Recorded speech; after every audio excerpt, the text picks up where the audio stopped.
Sebelumnya Om Swastiastu. Izinkan saya terlebih dahulu memperkenalkan diri saya. Nama saya Imade Agus Gunawan dari Prodi Pendidikan Agama Hindu semester 3. Baik, pada kesempatan hari ini saya akan memaparkan tentang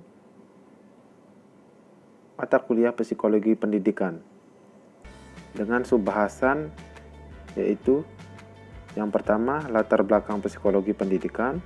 Kedua, sejarah psikologi pendidikan. Dan yang ketiga, metode psikologi pendidikan. Baik, langsung saja kita simak penjelasannya satu persatu. Yang pertama adalah latar belakang psikologi pendidikan. Awal mula muncul psikologi pendidikan di negara barat didirikan oleh beberapa perintis pada abad ke-19. Salah satunya adalah William James, yang menekankan pentingnya melakukan pengamatan belajar mengajar di ruang kelas untuk meningkatkan pendidikan dengan rekomendasi pendidik mengajar pelajaran satu tingkat lebih tinggi dari tingkat pengetahuan dan pemahaman anak untuk merentangkan pikiran mereka. John Dewey mengatakan, anak sebagai pembelajar yang aktif, pendidikan harus fokus pada anak secara keseluruhan dan menekankan adaptasi anak-anak terhadap lingkungan, apalagi anak belajar lebih baik dengan praktik. Psikologi pendidikan memiliki cukup cakupan yang sangat luas, baik secara teori maupun praktiknya. Psikologi pendidikan adalah cabang psikologi dengan kekhususan dalam pemahaman belajar mengajar di lingkungan pendidikan. Di Indonesia, psikologi pendidikan sudah dibahas oleh salah satu tokoh pendidikan kita, yaitu Ki Hajar Dewantara. Beliau telah memberikan perhatian akan pentingnya nilai-nilai luhur kebangsaan dalam proses mendidik generasi bangsa. Menurut beliau, ada beberapa aspek penting, diantaranya adalah upaya menumbuhkan budi pekerti, kekuatan batin, karakter, pikiran intelektual, dan tubuh anak. Beliau menyebutkan ada 5 asas yang dikenal dengan istilah Pancadharma, antara lain asas kodrat alam, kemerdekaan, kebudayaan, kebangsaan, dan kemanusiaan. Pengetahuan tentang psikologi diperlukan oleh dunia pendidikan karena dunia pendidikan menghadapi peserta didik yang unik. Atau dilihat dari segi karakteristik perilaku, kepribadian, sikap, minat, motivasi, perhatian, persepsi, daya pikir, intelijensi, fantasi, dan berbagai aspek psikologis lainnya yang berbeda antara peserta didik yang satu dengan peserta didik yang lain, sehingga diperlukan suatu pemahaman masing-masing peserta didik. Di sinilah diperlukannya psikologi pendidikan. Psikologi pendidikan khususnya memberikan jalan untuk mendapatkan pemecahan atas masalah-masalah sebagai berikut.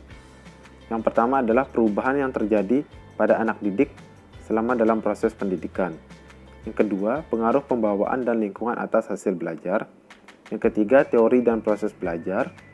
Yang keempat, hubungan antara teknik mengajar dan hasil belajar. Yang kelima, perbandingan hasil pendidikan formal dengan pendidikan informal atas diri individu. Pengaruh kondisi sosial anak didik atas perhatian yang diterimanya. Sikap ilmiah atas pendidikan yang dimiliki oleh para petugas pendidikan. Kemudian yang kedelapan, pengaruh interaksi antara guru dan murid dan antara murid dengan murid. Yang kesembilan, hambatan, kesulitan, ketegangan, dan sebagainya yang dipahami oleh anak didik selama proses pendidikan. Dan yang terakhir, pengaruh perbedaan individu yang satu dengan individu lain dalam batas kemampuan belajar. Baik, kita masuk kepada subbahasan yang kedua, yaitu sejarah psikologi pendidikan. Sebelum lahir sebagai ilmu yang berdiri sendiri, psikologi sangat kental dipengaruhi oleh filsafat dan ilmu pengetahuan alam. Psikologi mulai mandiri dan berdiri sebagai disiplin ilmu tersendiri pada tahun 1879, yang dipelopori oleh Wilhelm Wundt, yang merupakan seorang yang berkebangsaan Jerman, yang juga seorang dokter, filsuf, dan seorang ahli fisika. Akhir abad ke-19, penelitian-penelitian dalam lapangan psikologi pendidikan secara ilmiah sudah semakin maju. Pada awal abad ke-20, pemerintah Prancis merasa perlu untuk mengetahui prestasi belajar para pelajar yang dirasa semakin menurun. Apakah semata-mata hanya tergantung pada soal rajin dan malasnya si pelajar saja, ataukah ada faktor kejiwaan atau mental yang ikut memegang peranan? Nah, disinilah mulai munculnya ide-ide tentang psikologi pendidikan. Maka untuk memecahkan problem itu ditunjuklah seorang ahli psikologi yang bernama Alfred Binet dengan bantuan Theodore Simon. Mereka menyusun sejumlah tugas yang terbentuk dalam sebuah tes baku untuk mengetahui intelijensi para pelajar. Tes ini kemudian dikenal dengan istilah tes intelijensi, sehingga seiring berjalannya waktu berkembanglah psikologi pendidikan sebagai jawaban atas pertanyaan-pertanyaan tersebut.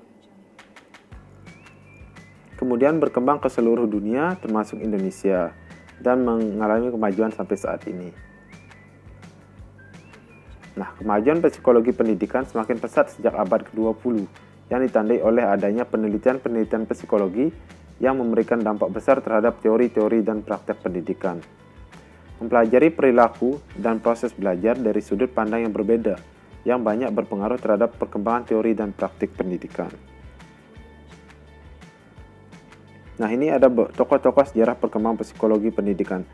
Ada beberapa tokoh-tokoh yang berperan dalam proses perkembangan sejarah pendidikan. Yang pertama adalah di sini Demokritus. Nah, pada abad ke-5 sebelum Masehi, sebagai contoh, ahli psikologi pendidikan yang bernama Demokritus menulis tentang manfaat-manfaat tindakan oleh sekolah dan pengaruh lingkungan rumah pada keberhasilan belajar individu. Kedua adalah Plato dan Aristoteles. Pada abad ke-4 sebelum Masehi, Plato dan Aristoteles berdiskusi mengenai berbagai topik ilmu psikologi pendidikan. Di antara lain jenis-jenis pendidikan yang sesuai berdasarkan perbedaan peserta didik, latihan-latihan jasmani, bentuk-bentuk karakter yang baik, guna peranan guru, relasi antara guru dan siswa, alat dan metode pengajar, jenis-jenis aktivitas belajar, sampai pada belajar terlepas dari guru. Ya, tokoh yang selanjutnya adalah Johann Amos Comenius, seorang ahli psikologi yang berasal dari Ceko yang lahir pada tahun 1592 Masehi dan wafat pada tahun 1671 Masehi, menjelaskan bahwa ilmu psikologi pendidikan memiliki topik dan tujuan. Antara lain, anak jangan dianggap sebagai miniatur orang dewasa. Pembelajaran hendaknya dapat menarik perhatian anak. Lakukanlah dengan menggunakan alat peraga sehingga anak dapat mengamati, mengalami, dan menyelidiki. Kemudian Jean-Jacques Rousseau, seorang pemikir sekaligus ahli ilmu psikologi pendidikan dunia asal Prancis yang lahir pada tahun 1712 Masehi dan wafat pada tahun 1778 Masehi, menerangkan bahwa ilmu psikologi dalam pendidikan memiliki tujuan penting. Antara lain, segala baik ketika datang dari tangan Sang Pencipta, segala hal memburuk dalam tangan manusia. Campur tangan orang tua dewasa terhadap perkembangan anak dapat menimbulkan masalah jika hal itu tidak dilakukan dengan hati-hati. Para pendidik hendaknya membekali dirinya dengan pengetahuan tentang kejiwaan peserta didik.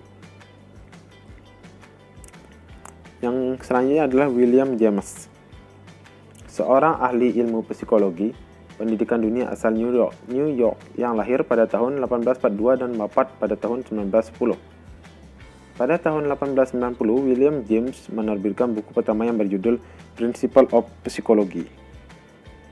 Beliau adalah salah satu penyumbang psikologi yang terbesar di dunia.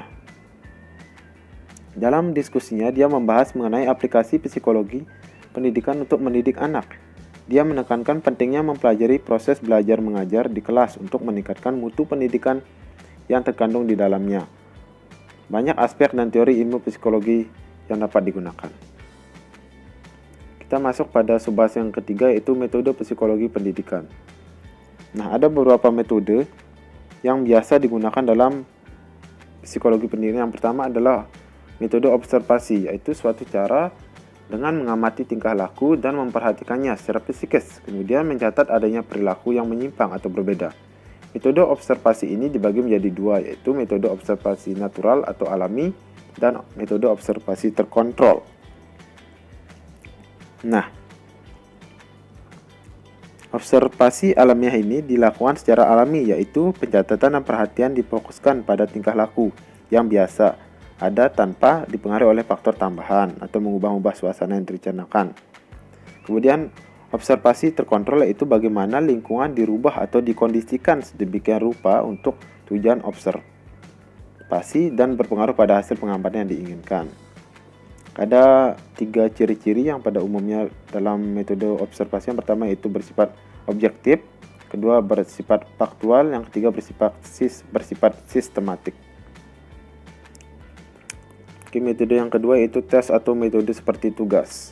Metode tes yaitu dengan pertanyaan-pertanyaan yang diberikan seperti mengerjakan tugas. Anak diberikan pertanyaan ini untuk dijawab secara mandiri. Dari hasil tugas tersebut dapat mengukur perkembangan psikis anak dan alat ukurnya sudah standar secara hati-hati.